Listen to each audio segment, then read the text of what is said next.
¿Qué tal? Buenas noches. Buenas noches, ¿qué tal? Este, Arrancamos esto medio sin plan. Sin plan, ¿qué es lo mejor? Sí, yo tengo un par de, Está de bien. preguntitas, así, cositas, pero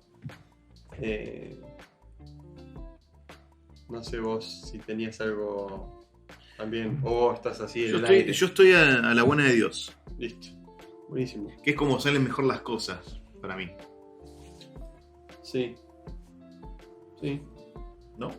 sí. Yo quiero decir que Mm. tendremos que haber grabado las conversaciones que tuvimos por fuera de este micrófono. Sí, Porque sí. tanto ayer como... ¿cuándo vine? Sí, claro, el domingo en la noche.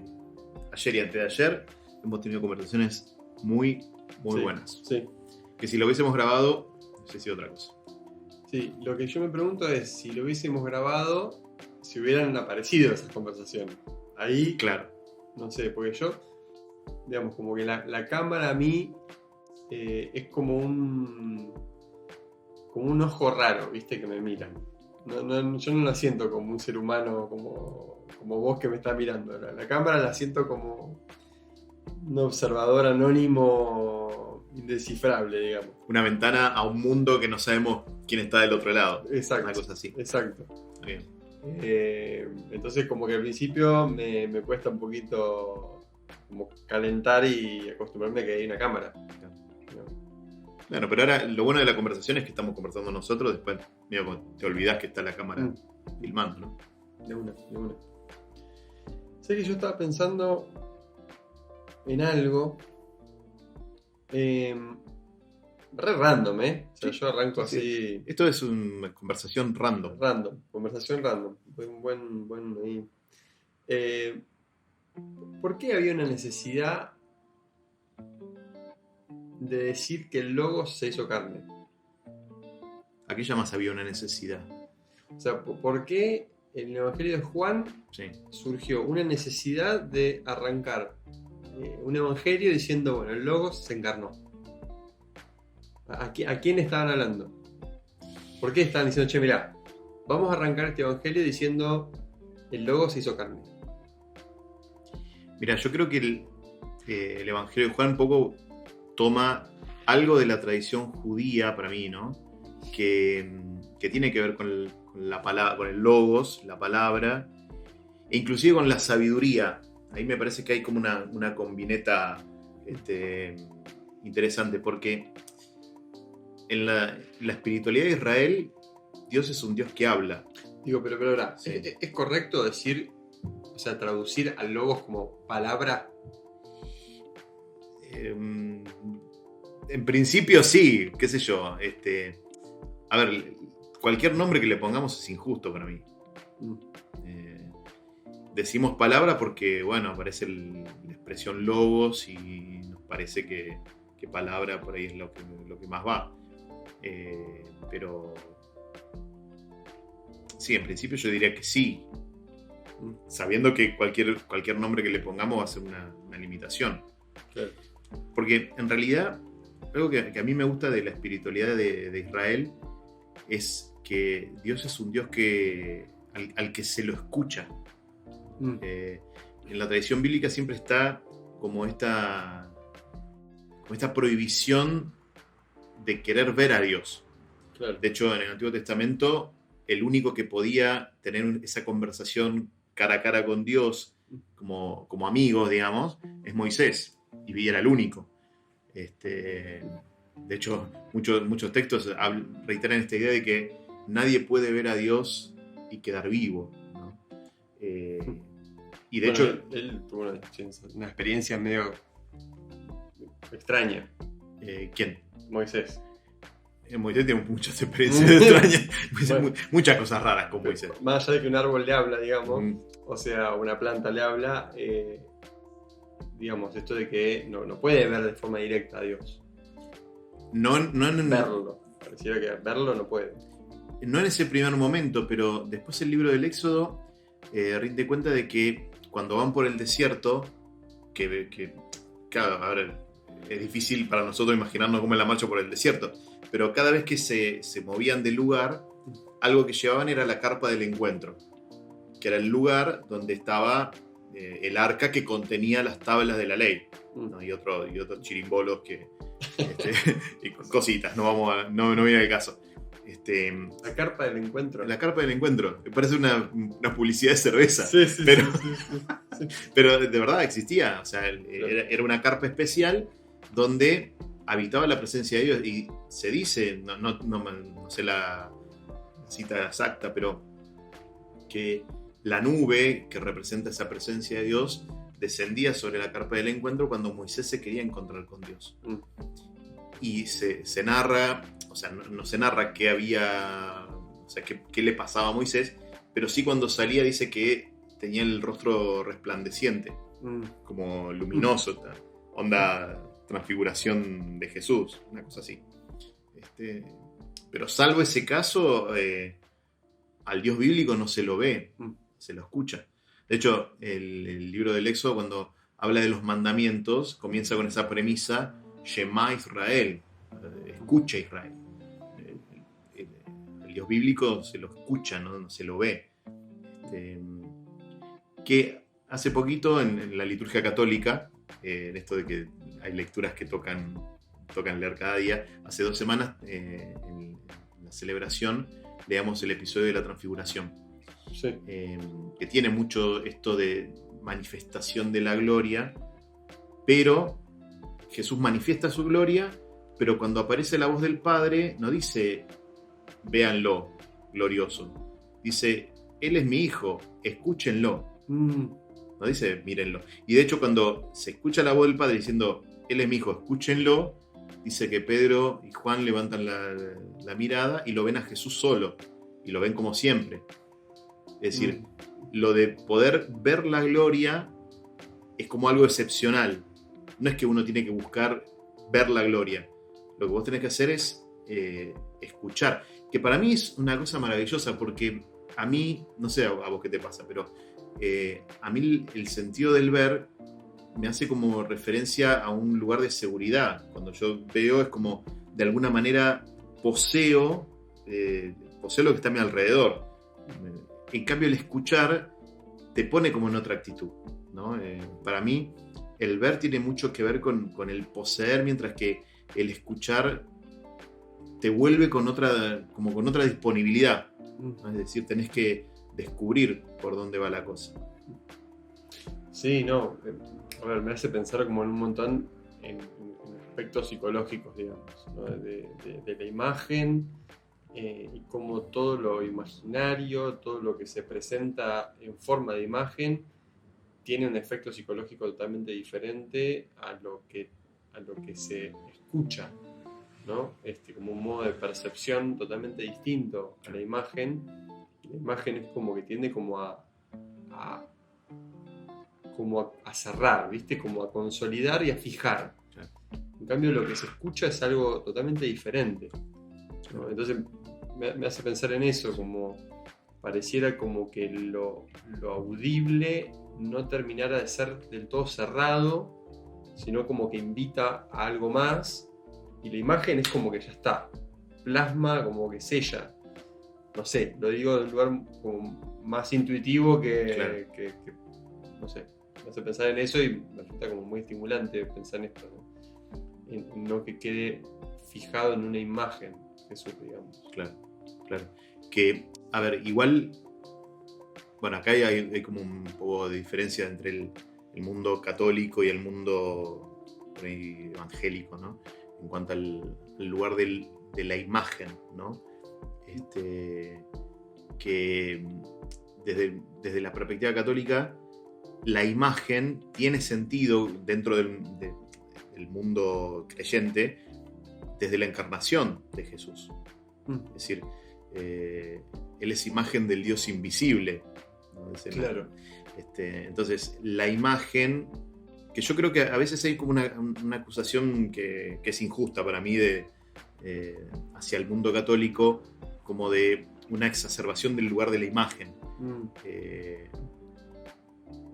Las imágenes tienen lugar, pero no como una adoración, como si yo estuviera, no sé, como si tuviera un ídolo, ¿no? A veces se acusa un poco así. Sí, Yo lo veo la más... tradición protestante es el señalamiento clásico. Exacto, La tradición católica, como no, tienen imágenes, entonces adoran esas imágenes. claro, Es como, claro. sí, está bueno que lo Sí, sí, sí. comentes. Sí, porque yo lo entiendo más como, no sé, como tener una foto de mis viejos en el celular. O sea, Claro.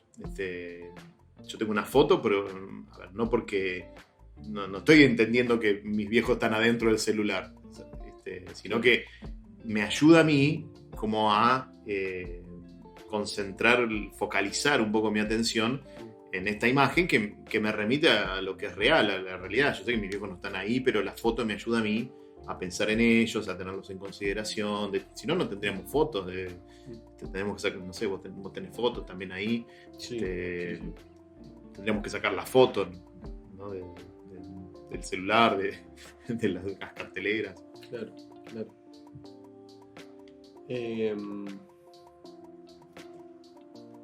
¿Qué es Dios?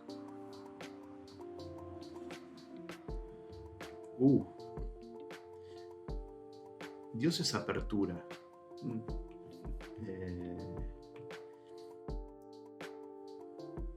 Y lo digo un poco provocativamente, ¿no? Porque yo entiendo que a veces en el nombre de Dios se han cerrado mundos, ¿no? Y cuanto más cerrado, mejor. Muchas veces los sistemas religiosos centrados en Dios han querido construir como una especie de fortalezas, ¿no? En medio del mundo, donde, bueno, nosotros nos cerramos en este sistema, todo lo que está fuera de esto está mal, es pecaminoso, del diablo. Y yo creo que el Dios cristiano, al menos, no sé, otras religiones que piensan, pero yo entiendo que el Dios cristiano es apertura permanente, es decir, cuando la fe en el Dios de Jesús te cierra sobre vos mismo o sobre un sistema que se retroalimenta, yo creo que estamos traicionando el Evangelio, ¿no? Para mí Dios es siempre el Dios de Jesús, ¿no? Yo soy cristiano y no hay otro Dios, un Dios filosófico. O sea, para mí Dios es el Dios de Jesús, punto. Claro. Y creo que desde el momento en que Jesús abre la posibilidad de la experiencia del ámbito del reino, que se nos escapa de las manos siempre, Dios es permanente apertura a una realidad que nosotros no podemos poseer, no podemos encerrar, no podemos ni siquiera terminar como de definir, ¿no? Se me viene este texto donde los discípulos se quejan con Jesús de que hay otros que están expulsando demonios como que no son de los nuestros. Bueno, si no están contra nosotros, están con nosotros. Es decir, la realidad del reino siempre se escapa, se escabulle, sí. y cuando la querés confinar a un reducto, te desborda por todos lados. Y creo que Dios es el que permite esa apertura a los otros, al mundo, a mi propio misterio, al misterio de Dios, por supuesto, en primer lugar, donde no dejas nunca de sorprenderte, ¿no? Porque como que la frontera se te corre siempre, como que cuando pensás que ya está más o menos todo ordenado, aparece como una frontera nueva que está más allá. Y qué lindo sería que todas las personas creyentes pudiéramos tener esa capacidad de apertura, ¿no? De ensanchar el horizonte, de abrazar realidades, de no encerrarnos en pequeños munditos. A mí me embola, digámoslo así, ¿no? Me embola cuando las personas religiosas cerramos, hacemos reductos, ¿no? Donde estamos cómodos, donde acá entendemos todo, donde acá las reglas son claritas. Y ahí creo que Dios no entra, o sea, no puede caber ahí. Desborda. Sí. A mí a la luz de lo que decís, como que pienso en Jesús y el género que él usa, digamos, ¿no? El más habitual para comunicar, que justamente es la parábola, el cuento, algo que nunca tiene como un remate totalmente con un moño, ¿viste? Es como no sé, el reino de los cielos es como un pescador que salió con una red y que recoge toda clase de peces. Bien, bueno, listo. O sea, como que... y deja como lugar a la imaginación, lugar a lo intuitivo, a un lugar de apertura, de algo no totalmente cerrado, delimitado. ¿Cómo te imaginas vos la relación de Jesús con sus primeros discípulos?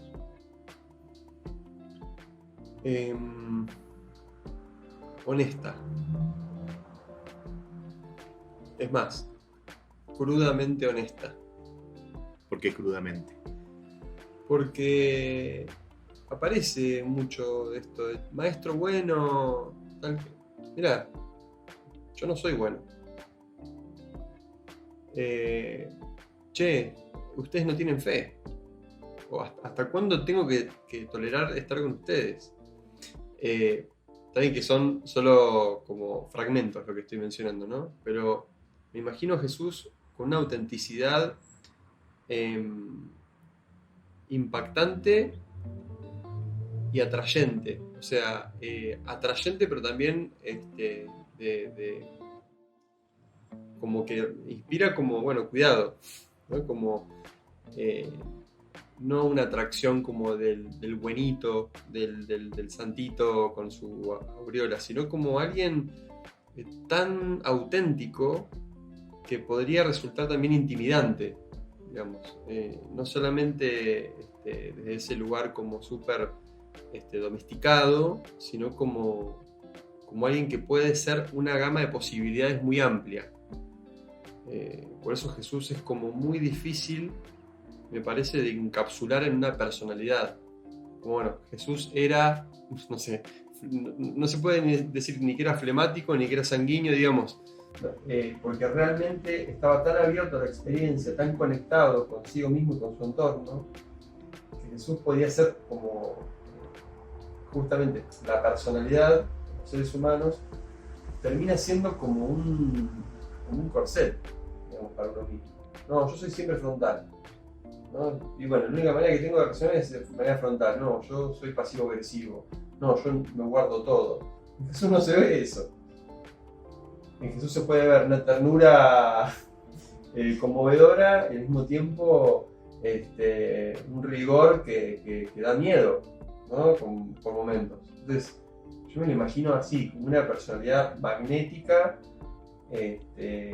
con quien a mí me atraería, me daría miedo, pero me atraería porque sabría que en él tendría como un espejo, ¿no? Como alguien donde podría llegar a verme. Entonces me imagino esa relación como muy de mucho magnetismo. Eso. Pensé. Imaginación esto, ¿eh? Sí. Si Jesús viviera hoy, ¿haría terapia? Oh. ¿Pensaste en eso alguna vez? Nunca lo pensé, te juro. Nunca lo pensé. Nunca lo pensé. Porque bueno, en su época no había psicoterapia, no había estas cosas. Pero claro, si Jesús estuviera hoy, ¿pensás que haría terapia? Muy buena pregunta, me liquidaste. Pensé que me costaría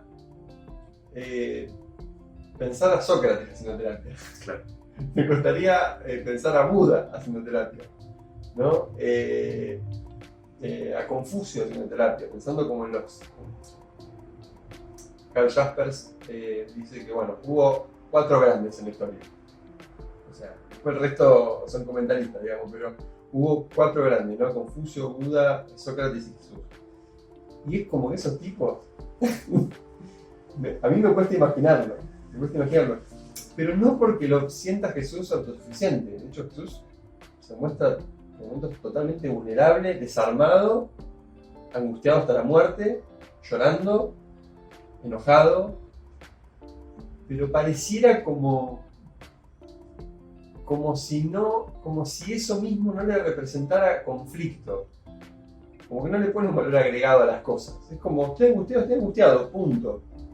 Nosotros nos sentimos culpables por estar angustiados, culpables por sentirnos culpables. Y se arma la bola. Y se nos da una bola tremenda, pero Jesús lo noto como con un nivel de integración, digamos, que, no sé, como, no sé, no lo sé, te juro que no lo sé, no te digas, oh sí, haría terapia, porque no lo sé. Está bien. Vos, a ver. No, bueno. A ver, no soy psicólogo ni terapeuta ni nada. Pero yo sí me lo imagino. En alguna terapia cortita. Porque terapia breve. Sobre todo, ¿sabes qué me imagino? Que llegando al momento de la pasión, que ya la cosa como se va armando, yo me lo imagino en Jerusalén haciendo un par de sesiones de terapia antes de entrar en el burrito y demás. Claro, porque yo me imagino, esto es imaginación, ¿no? Porque estoy diciendo una herejía total, pero si yo creo de verdad en la humanidad de Jesús, digo, ¿por qué no pensar también en una humanidad que, así como tiene que ir aprendiendo, ¿no? El texto de Lucas dice que crecía en sabiduría, en estatura y en gracia delante de Dios y de los hombres. ¿Por qué no pensar que teniendo una herramienta que lo ayuda a que humanamente poder gestionar lo que se venía, yo creo que lo hubiese usado? Porque a veces yo noto que muchos tienen una imagen de Jesús como demasiado etérea, ¿no? Y como que, bueno, él fue a la cruz y pasó así como flotando y como que no importa, bueno, no, yo ya sé lo que tiene que pasar, ¿no? Que el Evangelio de Juan tiene un poco ese Jesús que es medio como que está por encima de todo, que ya sabe lo que va a pasar, que se adelanta. Sí, sí, sí. Pero en los sinópticos no, en los sinópticos está en Getsemaní, está angustiado, siento una angustia de muerte, claro, sudando sangre, o sea, estoy de última, o sea, ahí sí le hubiese venido por ahí bien una terapia como previendo que se venía lo heavy. Yo me lo imagino en una terapia chiquita. Estaba pensando con lo que venías diciendo de esto de Jesús y la terapia. Uh-huh. Como que la psicoterapia, el psicoanálisis, digamos, los distintos abordajes del padecimiento humano en los últimos 100 años fueron justamente eso, algo bastante formal, un lugar donde yo voy y le pago o no, si es en el ámbito público, pero que en realidad hay una invención a medias ahí, porque la escucha, el que otro te escuche y ponga la oreja, es algo de lo humano, propio de lo humano, patrimonio del ser humano, no de una corriente o de alguien que inventó. Después, bueno, justamente lo que vino es todo un método acerca de cómo escuchar y un montón de supuestos acerca del ser humano, pero es como que por eso me cuesta como imaginármelo a Jesús, bueno, yendo con alguien como lo pensamos hoy, sobre todo en Occidente, digamos, y en los últimos 100 años. Pero sí me lo imagino buscando a otro para volcar su angustia. Y ahí, cuando pienso en otro también, pienso en Dios como función de otro. Yo creo que desde la muerte de Dios, digamos a partir de Nietzsche en adelante, es como que se nos fue como de algún modo un otro con el cual hablar, un otro como en el caso de Dios, digamos, como, pero pensando como en los demás también, pero de algún modo nuestra fe es como que nos ofrece que hay, más allá de todo, hay un otro. Nuestra fe, nuestra religión tiene mucho que ver con algo relacional. ¿No? Entonces, sí, de hecho, vos lo encontrás a Jesús en los evangelios frecuentemente tomándose un tiempo para estar con el Padre, que es como su momento de oración, pero es como, yo me lo imagino como el momento de condensar la experiencia del día y de lo que le va pasando. Porque para mí es muy sano imaginarse a Jesús también siendo afectado por lo que le pasa. Porque no es que, bueno, curé un leproso, listo. Y se pone contento el leproso y Jesús sigue como si no pasó nada, ¿no? A mí me parece que esas cosas también afectan y cargan el corazón de Jesús, porque si no es como una máquina. La rocola que yo pongo la monedita y elijo una canción y ya está. Me gusta imaginarme a Jesús también siendo afectado por esto. Y creo que los espacios de escucha con otros también los tenía, porque Jesús era capaz de amistad. Hay amigos que, más allá de los 12 también, que por ahí son su círculo un poco más cercano. Hay otros amigos, que yo pienso en Marta, María y Lázaro, ¿no? Como los tres hermanos que reciben a Jesús en su casa cuando está de paso. Me parece que eso son circunstancias donde Jesús vive un poco esta alteridad, ¿no? Pero te quería preguntar porque hay una curiosidad que yo tengo, a ver qué piensa alguien más que no es del palo de esto que te voy a preguntar, ¿no? Los católicos tenemos la figura de los santos. Ayer hablamos, fuera de micrófono, hablamos un poco de los santos.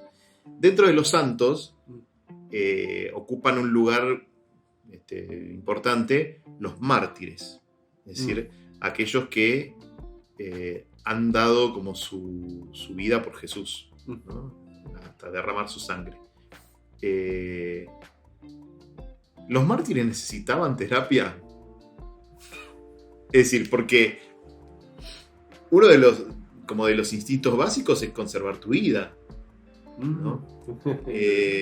¿Hasta qué punto vos sos capaz como de decir, no me importa que me maten? O sea, para mí es más importante confesar mi fe en Jesús, más que ese instinto tan básico de conservar tu vida. Hay gente que está desquiciada, ¿cómo lo ves vos? O sea, yo tengo una respuesta y te la estoy haciendo muy, muy capciosamente, pero sí. Para ver qué pensás vos. Sí, la verdad me agarrás medio desprevenido. Bueno, esta charla es toda así. O sea, sí. Sí, la verdad que no se me ocurre algo. Me parece que justamente ahí me doy cuenta que hay algo de lo excepcional. Lo excepcional que nos pasa a los seres humanos, que de golpe somos capaces de trascender las barreras de nuestra propia conservación. De hecho, el otro día hice un posteo medio en broma, pero dice Nietzsche que el instinto de conservación, digamos, es de algún modo algo parcial de la voluntad de poder, ¿no? Como una cuestión como mucho más profunda en el ser humano, y que ahí quizá como pone en tensión de que bueno, no es todo siempre para protegerme, también tiene que ver con algo del poder, y del poder en un sentido sin hacer del poder ningún juicio de valor, ¿no? Me parece que la voluntad de poder, a mi modo de ver, tiene como la libertad de ir para la dirección que sea. Y quizá puede ser como una cuestión de poder en el sentido de con mucha implicancia colectiva, ¿no? Como de defender una causa o algo que va mucho más allá de mí mismo y sostener algo de eso. Pero la verdad que no tengo una respuesta para eso. A mí siempre el caso de los mártires siempre me cautivó un montón, porque pienso esto mismo, digo, el instinto de conservar tu vida siempre es muy fuerte, ¿no? Como un instinto de supervivencia, y qué fuerza tiene que tener otra convicción para decir prefiero esto antes que conservar mi vida. Pienso también, no solamente en la fuerza de la convicción, sino que también a veces pienso qué provocaría en estas personas el renunciar a su fe, porque digo, puedo seguir viviendo a cualquier precio, ¿no? ¿Me explico lo que estoy diciendo? Es decir, Sí. como que me imagino que no solamente es la fuerza de la convicción, sino también la fuerza de no poder vivir con una doble cara, ¿no? Como que si vos renegás de aquello que es tan valioso para vos, por más que sigas viviendo, es como que no tiene sentido seguir viviendo. Exacto. Claro. Y por supuesto, desde una mirada de fe, la fuerza de la gracia, ¿no? Que esto que promete Jesús, bueno, los van a llevar ante los tribunales y no se preocupen por lo que van a decir, porque va a estar el Espíritu ahí hablando en ustedes, etc. Yo también lo creo como esta fuerza de gracia que puede obrar en el corazón de las personas, ¿no? Sí, al mismo tiempo pienso en cuestiones más psicológicas, alineado a lo que vos decís. De algún modo, cuando una persona defiende una idea, defiende un dogma, defiende una postura, de cualquier índole,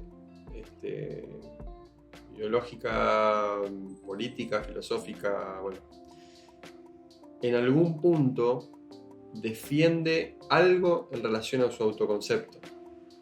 A ver. Es decir, en una idea que uno tiene que podría parecer, qué sé yo, algo que no tenga que ver con la persona de manera directa, como que vos me digas, no sé, vos sos egoísta y yo no me reconozca egoísta en nada, ¿no? Entonces es natural que me defienda, ¿no? Que yo diga, no, yo no soy egoísta porque no sé, y me empiece a justificar. Pero en discusiones que no están relacionadas, que vos me señales algo directamente a mí, de mi persona, y que digas, no sé, el peronismo es X, ¿no? Y yo soy peronista, ¿no? Digo, hay en esa idea que yo defiendo algo en lo que se juega mi autoconcepto, de algún modo, ¿no? Yo critico, no sé, al catolicismo. Vamos a suponer que yo digo, no sé, el catolicismo es falso. Claro, vos sos sacerdote. ¿Me explico? O bueno, alguien diga, sí, Jesús fue una fábula, no existió y no sé, su mensaje, aunque, no sé, es falso. Todo verso, no sirve para nada, no sé. Bueno, me toca en mi autoconcepto. Algo se me va a jugar a mí, en lo personal. Más allá de que estás hablando de Jesús, de la Iglesia Católica, de la Iglesia Protestante, de la psicología, de la religión, del peronismo, del radicalismo. Ya no sé si existe el radicalismo, bueno, no sé, no sabemos. Por decir. Pero digo, en algo se va a jugar algo propio. Y cuanto más se juega algo de lo identitario, más defensivo me voy a poner y más voy a luchar por eso. Entonces, volviendo a la pregunta, digo, bueno, quizá había en estas personas algo que se ponía en juego de su propia identidad en renunciar a esto, ¿no? Porque los mártires muchas veces eran como se los exponía a que renuncien digamos, al señorío de Jesús, ¿no? Y reconozcan el señorío de la autoridad de turno, y los tipos estos decían, no, yo respondo, solamente tengo un señor solo, digamos, no respondo al rey, al emperador, ¿no? Claro. Entonces es como que seguramente había algo del autoconcepto que estaría en tensión si ellos dijeran, no, como dijiste vos, ¿cómo podrían vivir luego con semejante ruptura también? Más allá de lo admirable que pueden ser su martirio. Claro. Y saliendo un poco de los mártires, vos hablaste de esto de lo identitario. ¿Vos crees que... A ver si formulo bien la pregunta. ¿Vos crees que algunas personas religiosas pueden usar lo religioso como compensación a algo que les falte en su identidad? Es decir, a ver, por ejemplo, Nietzsche, una de las cosas que plantea como crítica al cristianismo es ver que los cristianos son pusilánimes, en el sentido de que son personas que se rigen por una moral exterior, lo que llamaba el hombre apolíneo, ¿no? Como Apolo, este dios de la belleza, del ordenado, del sol, de lo luminoso, cuando en realidad pues todo ese sistema moral les sirve para mantener a raya ese mundo de pasiones, de desenfreno, de cierto caos, que iría en contra como de lo religioso, básicamente, o de Dios, ¿no? ¿Vos crees que a veces lo religioso, en lugar de desplegar lo bueno del ser humano, a veces puede funcionar como una compensación o venir a suplir algo que humanamente no tengo?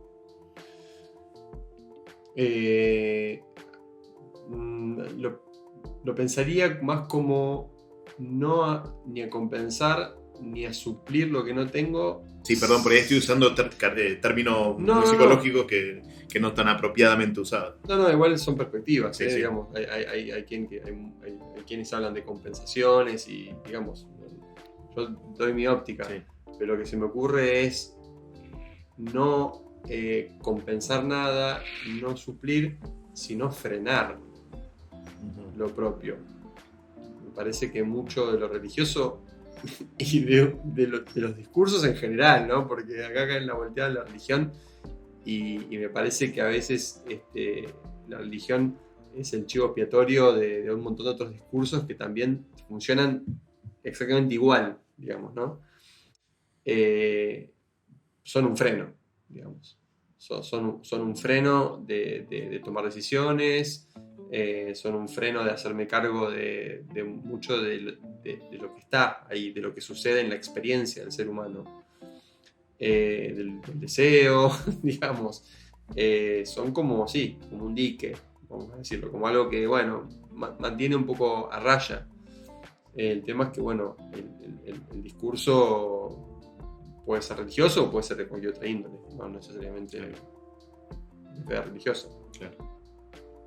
Sí. Sí, estoy de acuerdo. Sí, digamos, la pregunta viene porque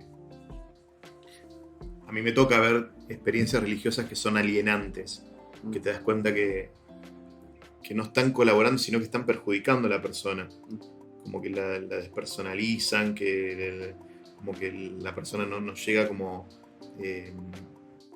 a conectarse con aspectos o dimensiones de su ser. Esto, por ejemplo, no sé, conectarse con sus propios deseos. ¿Cuánto cuesta en cierto discurso religioso integrar el propio mundo pasional, los deseos, lo sexual inclusive, donde, bueno, todo eso no. De esto no hay que hablar porque esto es chancho, pecado, malo, sucio, ¿no? Malo caca, ¿no? Entonces eso se deja.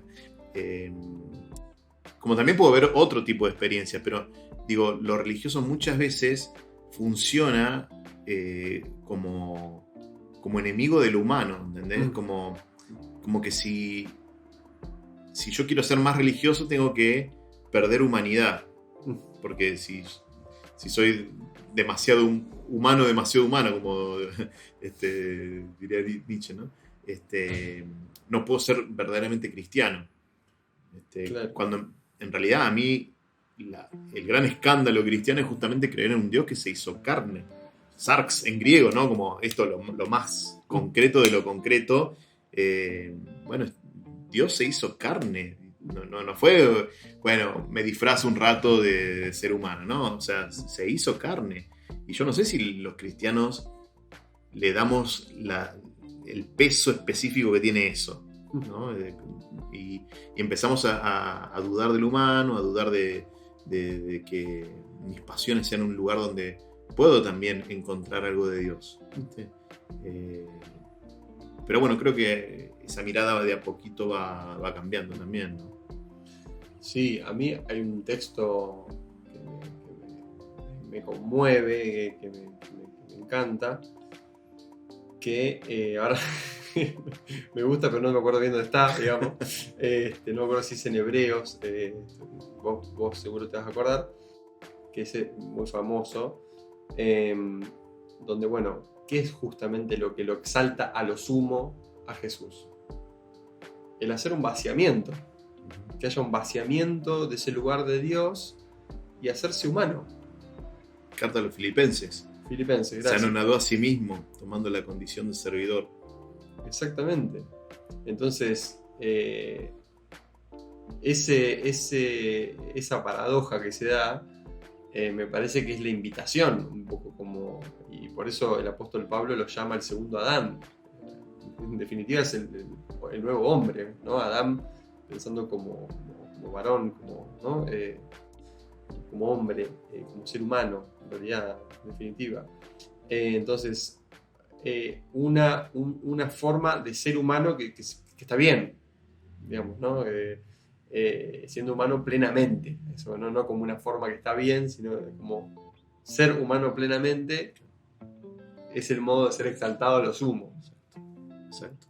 Y eso lo asocio también con el Evangelio de Juan, donde en ese diálogo con Nicodemo, hay que nacer de nuevo, y Nicodemo dice, ¿cómo puede ser que me tengo que meter en el vientre de mi mamá? No me acuerdo exactas las palabras, pero Jesús en ese diálogo con Nicodemo dice, solamente puede subir al cielo quien descendió del cielo, ¿no? En este movimiento de vaciamiento y exaltación, que obviamente en ese texto está aplicado a Jesús, ¿no? Pero pienso que bueno sería también aplicarlo a nuestra realidad como creyentes. Es decir, yo no puedo ser un hijo de la luz, como dice Pablo, no puedo ser habitante del cielo si yo primero no soy capaz de poner los pies sobre la tierra. Es decir, a veces está como ese ideal demasiado elevado, demasiado etéreo, de que, bueno, yo como soy cristiano tengo que vivir una especie de nebulosa fuera de esta realidad.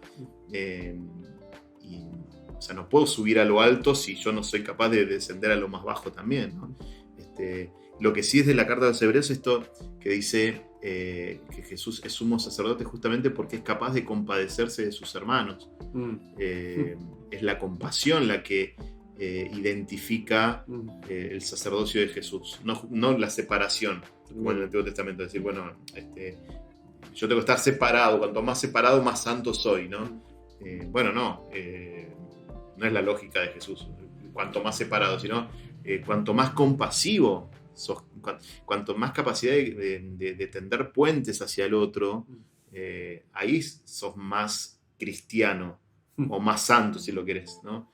No es la santidad del que está alienado, el que está viviendo en un castillito de cristal, sino la santidad de aquel que puede hacer las mismas opciones de Jesús, ¿no? Sí, frente a eso, la pregunta creo que viene en mi mente es un poco qué hacemos con lo humano, ¿no? Porque me parece que ahí hemos recibido la herencia de una teología y de una filosofía, de una mirada sobre el ser humano, y no solamente del ámbito religioso, sino también secular, de un ser humano que es de temer, ¿no? De un ser humano que, ojo con lo que quiere, ojo con lo que desea, cómo reconciliarnos, cómo salir de lo que Calvino un poco manifestó como la depravación total, ¿no? Estamos totalmente depravados, casi que él parte de ahí, digamos, ¿no? Claro.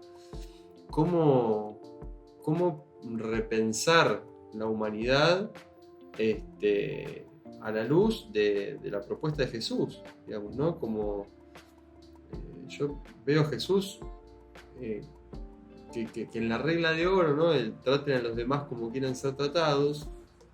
Yo lo que encuentro ahí es una confianza en lo humano, como tratar a los demás como querés ser tratado, y yo ya confío que vos vas a querer ser bien tratado.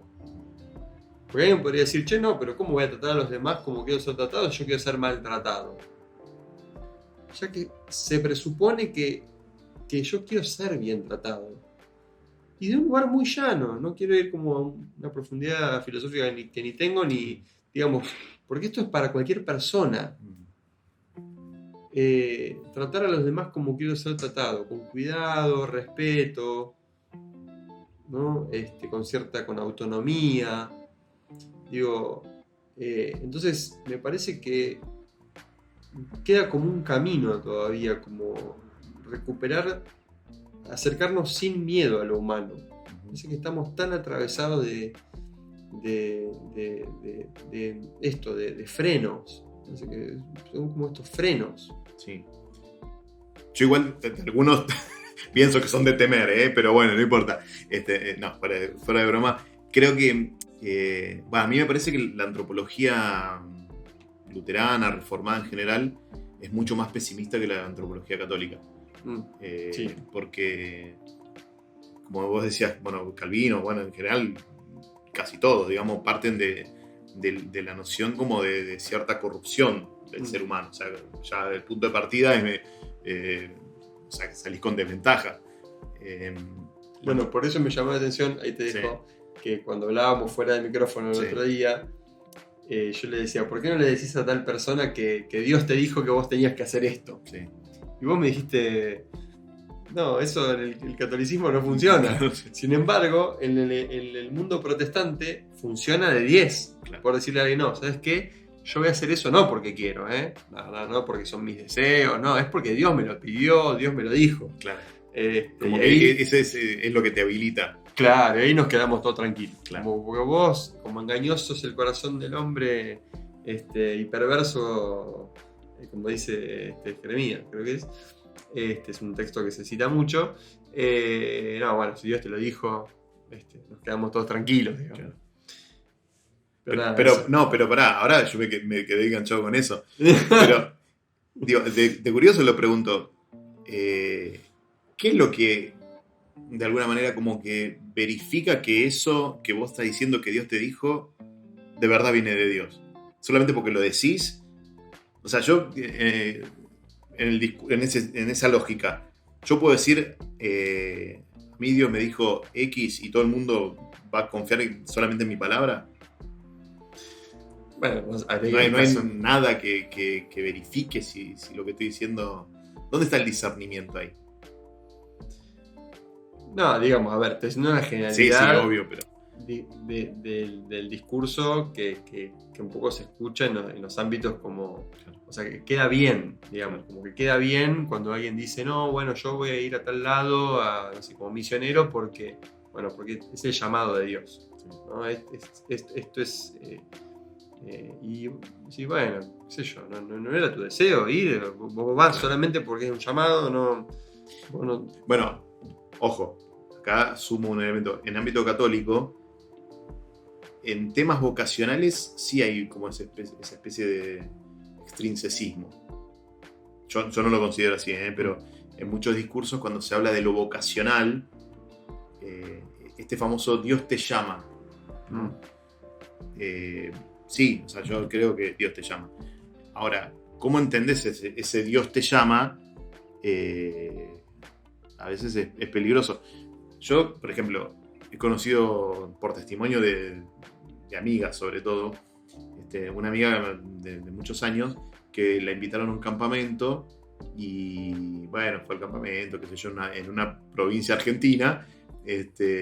No quiero dar muchos datos para que no se sepa de quién estoy hablando, pero fue un campamento y a los 2-3 días del campamento, el cura que acompañaba ese campamento la llama a esta amiga mía y empiezan a hablar, no sé qué, y el cura le dice,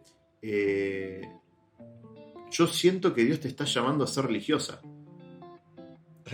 Así, ¿no? Como que el tipo tenía la exclusiva y de alguna manera era como una voz que venía de afuera y él se le estaba comunicando a ella, ¿no? Como que la voluntad de Dios sobre vos es esta.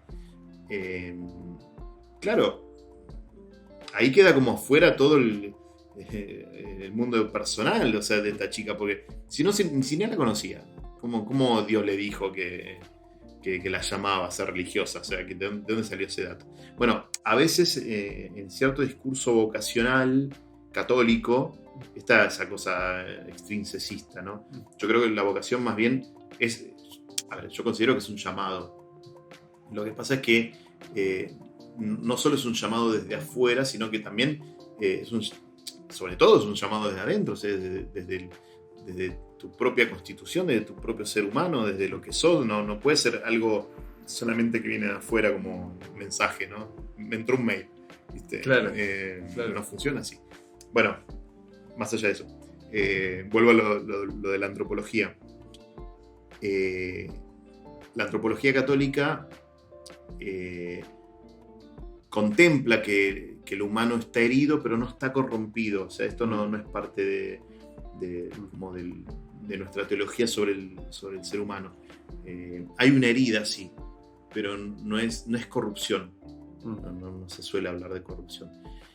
Lo cual permite también como ver de otra manera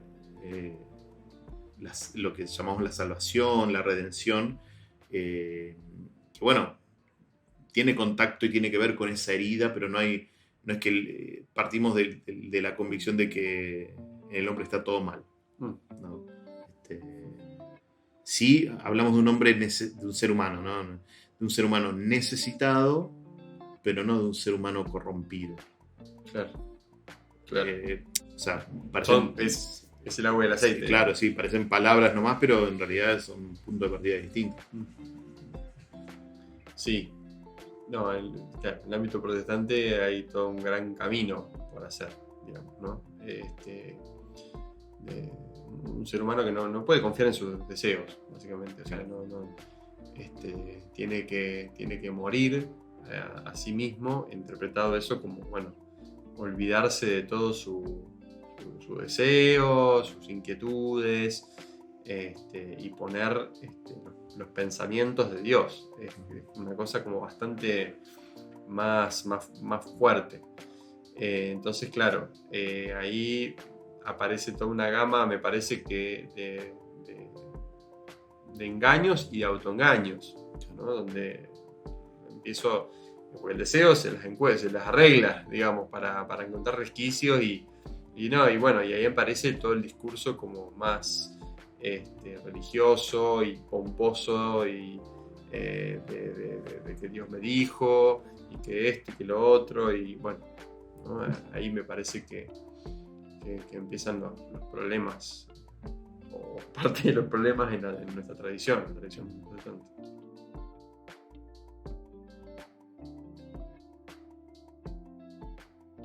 Último bloque. Sí. El tema de la muerte de Cristo. ¿Se puede decir, o qué podés decir vos acerca de la doctrina de la sustitución? ¿Estoy bien? ¿O tendría algún término un poco más ajustado? No. Es decir, Cristo pagando los pecados de la humanidad en la cruz. ¿Es algo cerradísimo en la tradición católica?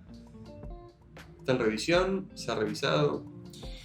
A ver, yo partiría del punto de que todo lo que digamos son interpretaciones del acontecimiento de la muerte de Cristo. Cosas que pasan. A ver, la interpretación o darle un sentido a esa muerte ya es inclusive bíblico.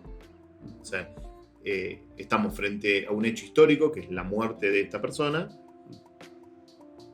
y después tenemos la interpretación que la Iglesia cristiana, o la carga de sentido que la Iglesia cristiana hace de esta muerte. Porque ya desde el comienzo hay una correspondencia o una asociación muy fuerte entre la muerte de Jesús y bueno, todo el proceso, la pasión, ¿no? el cargar la cruz, el morir, dar su vida. Hay una asociación de todo ese evento con una imagen muy fuerte del Antiguo Testamento que está en Isaías, que es la del servidor sufriente. Hay como una primera lectura de la muerte de Jesús que tiene que ver con ese personaje misterioso del libro de Isaías que dice explícitamente que cargará con los pecados de su pueblo. Es alguien que, siendo inocente, carga los pecados de todo el pueblo. Eso diríamos que es hasta bíblico, porque ya el mismo Pablo de alguna manera interpreta así la muerte de Cristo. Es decir, hay como una lectura teológica de un evento histórico ya desde el principio. Lo que pasa con esto que vos decís, de la teología de la satisfacción o la sustitución vicaria, son formas teológicas, ¿no? O formatos teológicos para tratar de entender un misterio que es como insondable, de alguna manera, ¿no? A ver, por ahí para el que no está familiarizado con el tema de qué hablamos, sustitución vicaria, satisfacción. Esto es una doctrina teológica que lee la muerte de Cristo como el pago de una deuda, ¿no? El ser humano, por su pecado, se había alejado de Dios. Dios, en una especie de imagen de alguien ofendido, de alguien como enojado, que buscaba ser satisfecho, ¿no? Que me paguen lo que me deben, ¿no? Bueno, como el ser humano no podía pagar por su limitación esa deuda con Dios, tuvo que venir Jesús, verdadero Dios, verdadero hombre, para ser de verdadero puente, ¿no? Que permita pagar esa deuda. Es decir, siendo Dios, podía pagar una deuda infinita, como se decía que esta deuda era, y siendo hombre, podía pagar por nosotros, ¿no? Esto, dicho así, bueno, qué sé yo, más o menos tiró varios siglos, ¿no? Sí. E inclusive, bueno, no hablo en pasado, se sigue diciendo. Lo que pasa es que, yo digo, no suele tener consistencia con el resto del cuerpo de la revelación, es decir, porque ya el punto de partida es problemático. Porque si vos hablas de un Dios que está enojado, que está ofendido, ya ese punto de partida es como, bueno, es caprichoso, ¿no? Ya damos por hecho de que la actitud de Dios es la de estar ofendido, ¿no? Y entonces hay que pagar. Entonces todo este tira-afloje y casi una mirada casi mercantilista de la fe es lo que está detrás. Es decir, tenemos una imagen de un Dios prácticamente sádico que quiere el derramamiento de sangre para poder sentirse tranquilo y no tomar represalia contra el ser humano, ¿no? Esto para mí, que en el fondo es lo que estamos diciendo, para mí es aberrante digamos, si lo comparo con el Dios que predica Jesús. Espera, te hago pausa ahí porque, digo, vos sabés que esto que vos decís, porque yo lo que me imagino es a personas muy concretas escuchando esto, personas protestantes. Sí. Vos sabés que lo que decís, el impacto que tiene, digo, pues yo me imagino a personas protestantes escuchando esto y escandalizadísimos. Sí. Bueno, de última te van a comentar a vos. No, o sea, a ver, eso me tiene sin cuidado, digamos. Sí. Pero lo que voy, la pregunta es, ¿esto sería también escandaloso para la tradición católica, para las personas católicas que te escuchan? ¿O es algo ya un poco más trabajado, pensado? A ver, tenés gente que lo empieza a pensar de otra manera y también tenés gente que repite esto pero sin ponérselo a pensar demasiado, ¿no? Porque yo creo que, no sé, un Viernes Santo, ¿no? Que la gente va a la celebración de la Pasión y qué sé yo, solemos repetir lo que escuchamos como afirmación. Jesús dio su vida por nuestros pecados. Bien, ok, hasta ahí todo bien. Pero si vos le preguntás, ¿y qué significa eso? Claro. ¿Qué es que dio su vida por nuestros pecados? Y yo creo que muchos católicos no te lo saben explicar. O sea, tienen la afirmación, tienen como la frase. Ahora, no hay una profundización en esto de pagar la deuda. Alguno más ilustrado capaz que sí. Claro, pero ahora que me lo pongo a pensar, en el protestantismo se asume muy rápidamente que eso significa que Jesús tenía que morirse en la cruz. Claro. No le encuentra como otra significación, como algo más de la vida, como Jesús vino a cargar, digamos, lo interpreta como la muerte. Claro. Pero ponele, teológicamente y hasta existencialmente, hay como cierto problema en esa mirada. ¿Por qué? Porque se desgaja la Pascua del resto de la vida de Jesús. Claro. Es como que, bueno, Jesús predicó, hizo milagros, todo, bueno, listo. Es como la previa, pero no, como que nada, no interesa. Ahora, fue la cruz, listo. Esto es lo que tenemos que ver. Pero vos no podés... Eso que vos acabas de decir, me parece que es el drama del protestantismo actual. Claro. Es Jesús que solamente es reconocido por el hecho de la muerte, resurrección y chau. Claro. Y no importa su vida, cómo vivió, su propuesta ética, nada. Sí, sí, sí. A ver, evidentemente que la Pascua de Jesús es lo primero que atrae la atención. Claro. O sea, porque se te va ahí enseguida. De hecho, a ver, también hay que decirlo, los evangelios, en cuanto a las páginas, si vas al dato duro de cuántas páginas dedican a cada cosa y le dedican a esos últimos 2 o 3 días, más páginas que a todos los años restantes. Es decir, hay como una intencionalidad de poner el foco ahí. Y de hecho los evangelios yo creo que se escribieron de atrás para adelante. Es decir, el primer núcleo de interés es la Pascua. Después viene como, bueno, vayamos para atrás. Pero hoy es teológicamente, diría, inaceptable que uno divida, es decir, como que, bueno, la Pascua es una cosa y todo lo otro es como la previa. Claro, como el relleno, ¿viste? No es un relleno. Es decir, el misterio pascual tiene su, digamos, es de alguna manera la consecuencia, si lo querés, de un modo de vivir. Absolutamente de acuerdo. Entonces, ahí me parece que hay un problemón, porque si vos no podés conectar la Pascua con la vida de Jesús, hay algo en tu mirada que está mal. Claro. No es que está mal Jesús, o sea, estamos mal nosotros que estamos viendo mal la cosa. Por eso, yo te decía el otro día que para mí este modo de un Dios con sed de venganza, que, bueno, ahora que el Hijo derramó su sangre, ahora está aplacado, entonces no nos castiga. Esa idea me parece que hay que transformarla. Podemos seguir manteniendo la afirmación de que Dios en su Hijo perdona nuestros pecados. Pero ¿por qué lo hace? Claro. ¿No?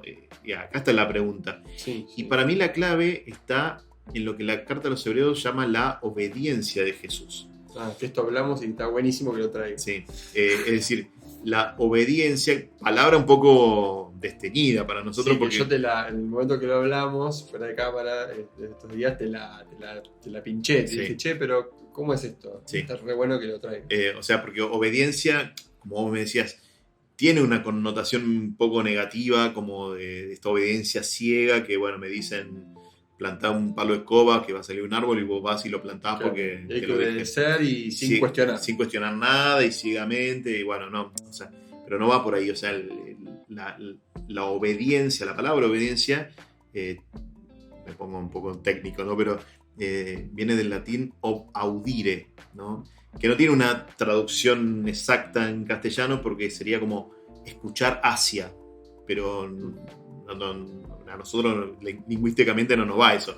Sería como aquel que vive en sintonía con aquel que escucha, ¿no?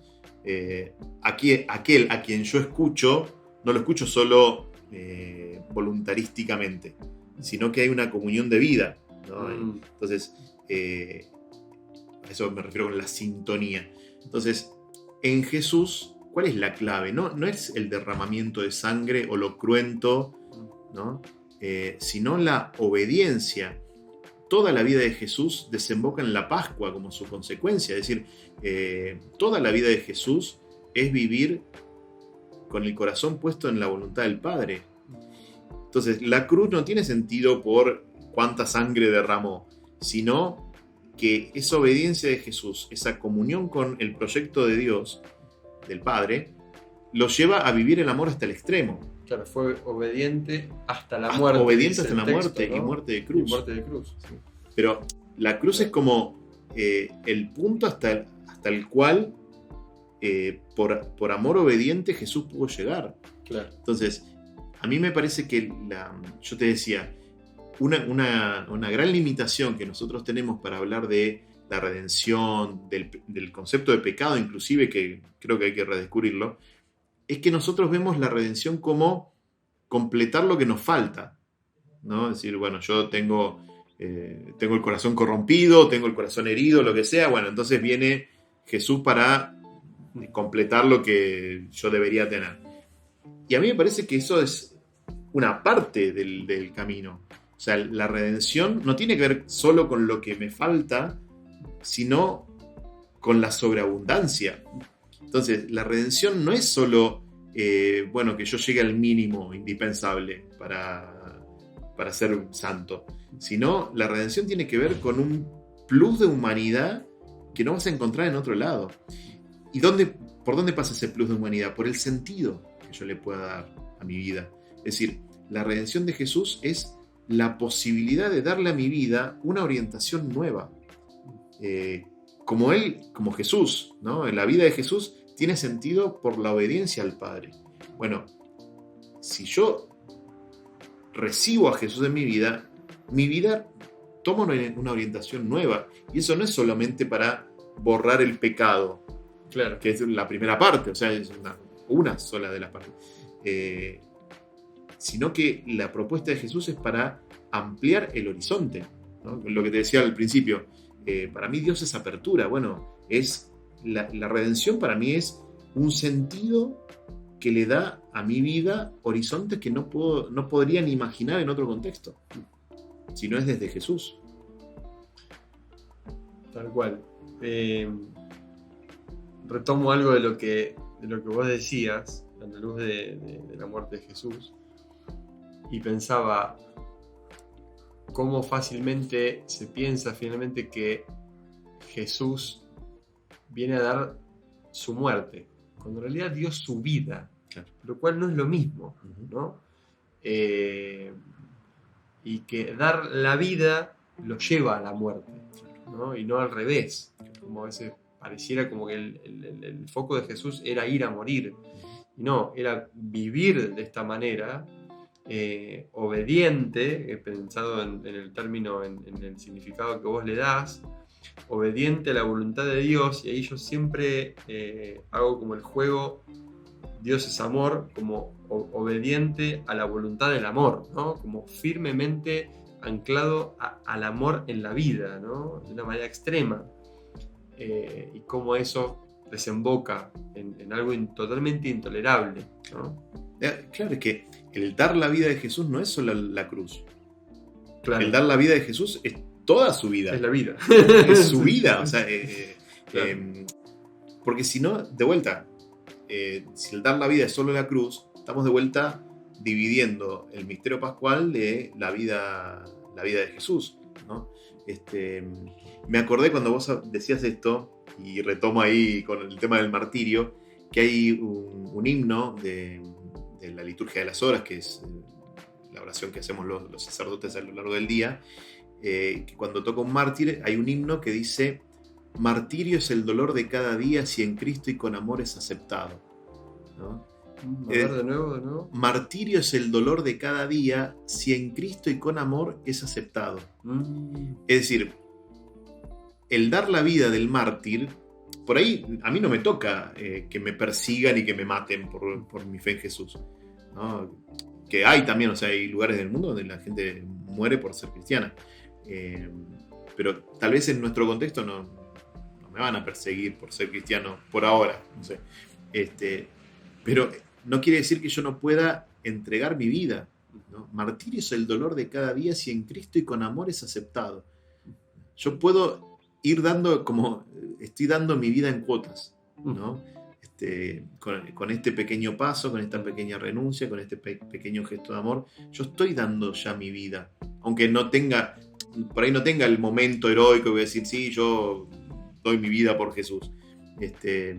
Pero tal vez sí fui dando mi vida, ¿no? Y creo que en Jesús eso es patente. O sea, Él no es que da la vida solo en la cruz. Él da la vida, toda su vida. Claro, ¿no? Bueno, te tiro una última preguntita. Dale. ¿Cuál es tu texto favorito en la Biblia? Mi texto favorito. Sabes que tengo un montón.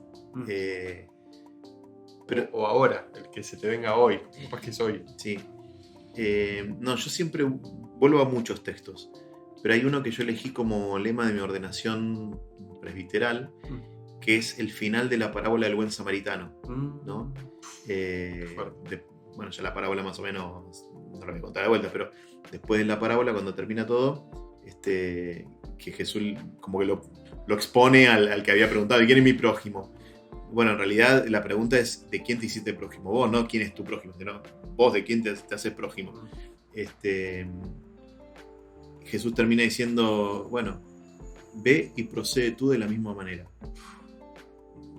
Y ya está, no tenés nada más que pensar. O sea, y para mí esa la tengo inclusive en mis tarjetitas. Ve y procede tú de la misma manera. El proyecto de una vida vivida en la compasión,